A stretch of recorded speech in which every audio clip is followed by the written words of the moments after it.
Hey guys, it's Fee, and I'm going to do a TTC update tonight. Kind of doing this late on a Sunday night, just kind of being comfortable, so pardon the appearance, but what you see is what you get on a Sunday night. Alright, TTC update. I went to the doctor on Thursday night. It was my appointment, pretty much my appointment that I was told to go back and do if our 3 months of trying with just metformin after my DNC failed, and they did fail. So I went back, and my appointment ended up being on cycle day 9 of this current cycle, so I knew going into it that if she was going to toss me on meds that it probably wouldn't be until next cycle.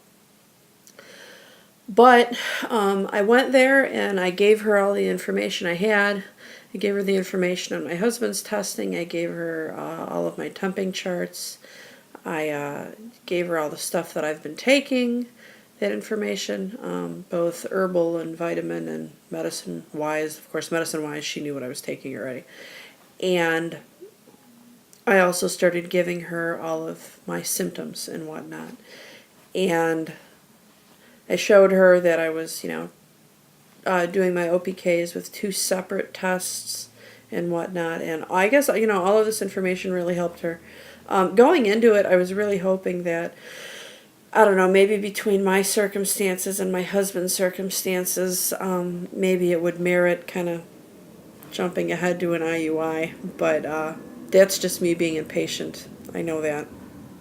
And I know that would have probably been highly unlikely, but the visit actually, it went well. It did go well. My doctor, I'm still working with my OB. I am not at the point of a fertility specialist yet.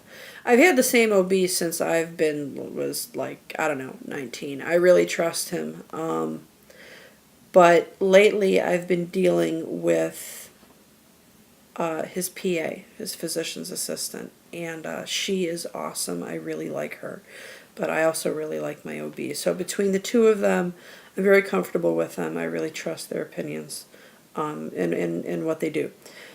Anyhow, they firmly believe that even though I'm getting the temperature spike and all of the tests are showing that I should be ovulating, they firmly believe that all the hormones are there to produce the egg and that the hormones are there to say that I'm ovulating and everything's lining up properly, but they don't think my follicles are actually releasing the egg, which kind of makes sense because I do get a lot of the shooting pains that are the quick stabbing pains that are there for a second and they make you go, oh, and then they're gone. I get a lot of those, especially in the last half of the cycle. Those, and I know those are cyst pains. I kind of always just related them to PCOS in general. I didn't really put 2 and 2 together until they said, hey, you know what, your eggs just flat out may not be releasing. I guess I always saw the positive OPKs and the temp spike and whatnot and figured, okay, you know what, I'm ovulating, so what's going on here? But that was kind of an assumption, really it was. So, they don't think my eggs necessarily may be releasing. Of course, we're still hoping that my eggs are good.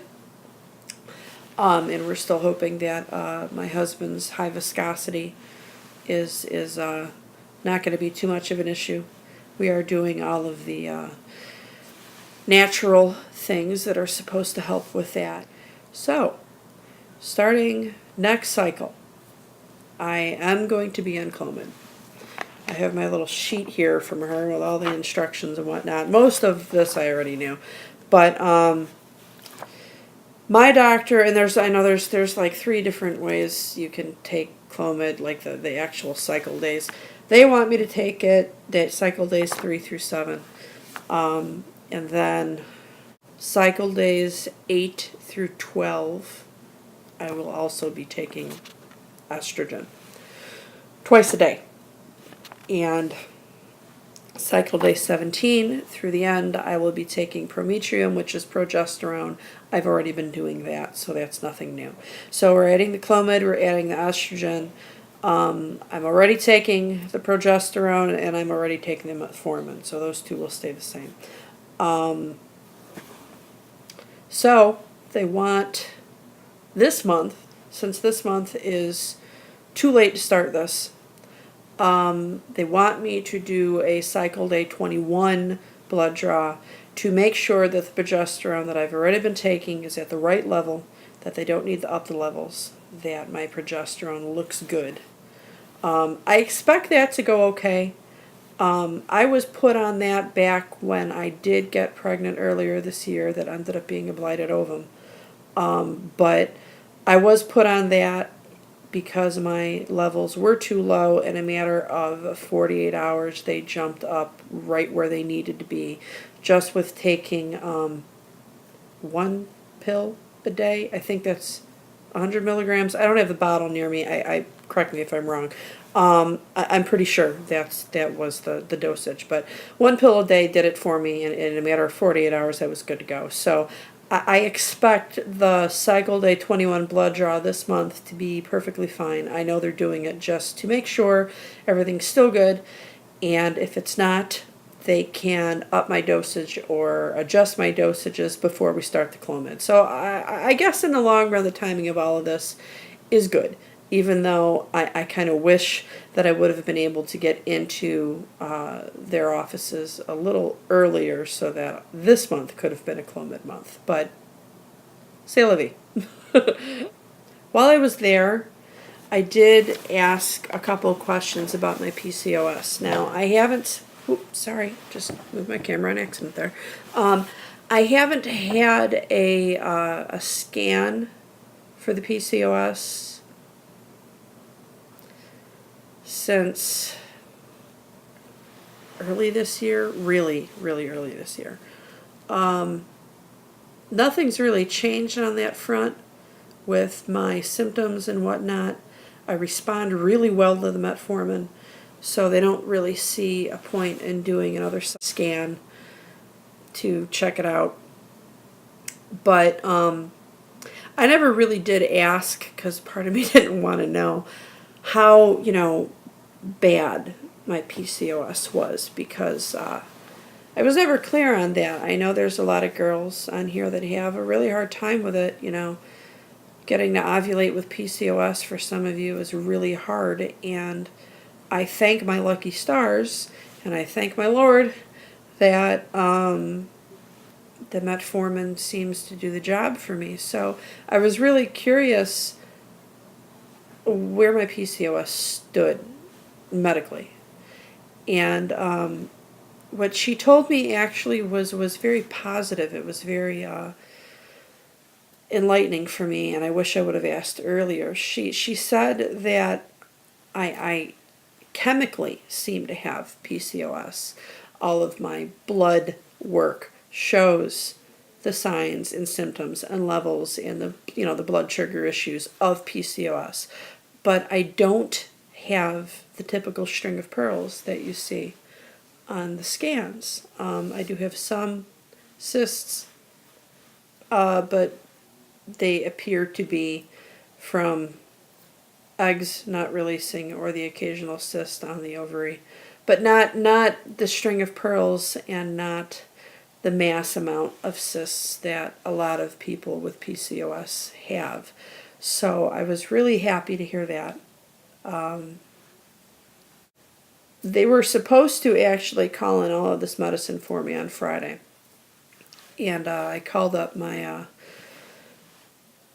pharmacy, and it didn't get called in. So I'm not quite sure what happened there. I'll be calling her on Monday. Maybe I misunderstood. Maybe they're not going to call it in until after the blood draw.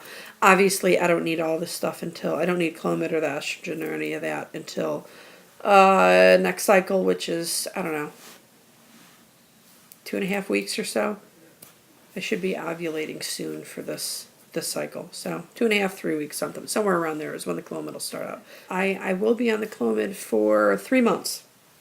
And if still nothing, they want to up the clomid for another 3 months.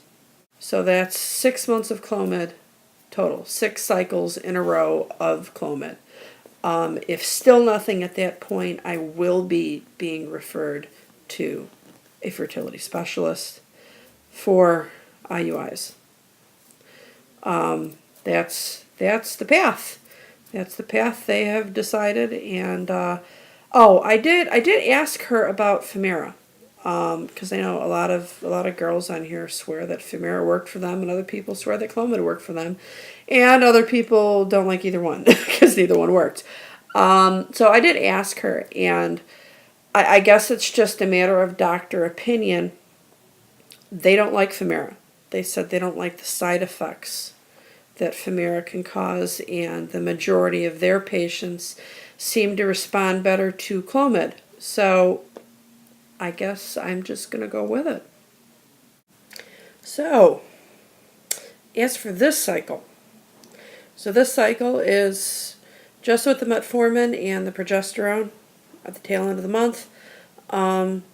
So I guess we can say that we're doing 4 natural, quasi-natural cycles post DNC before we jump on to the clomid.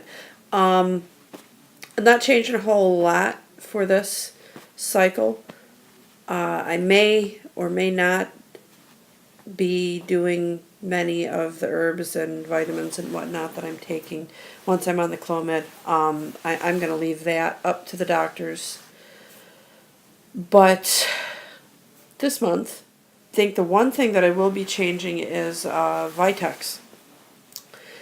If you keep up with any of the stuff that I've vlogged in the past, last month I added Vitex as my attempt to try something new.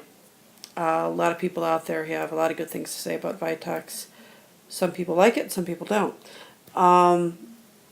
I am not sure if I like it.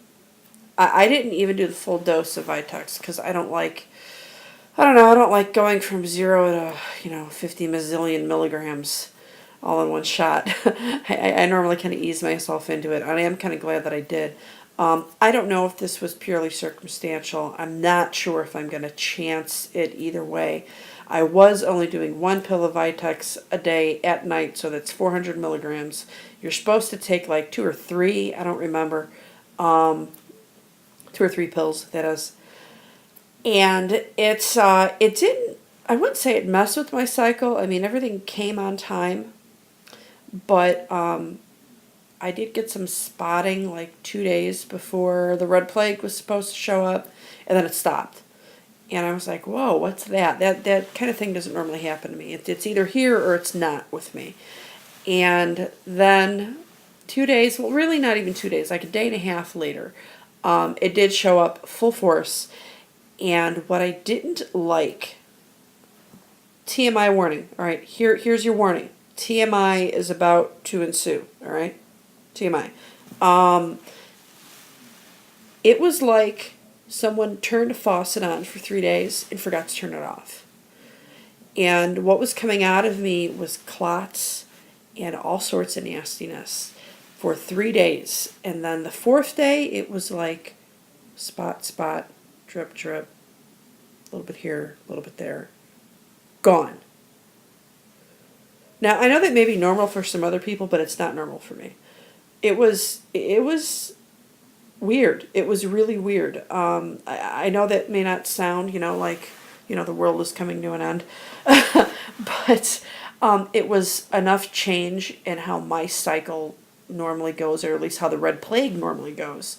It was enough for me to say, you know what, I'm not quite sure if I like this Vitex thing, because the Vitex was the only thing I really changed last month.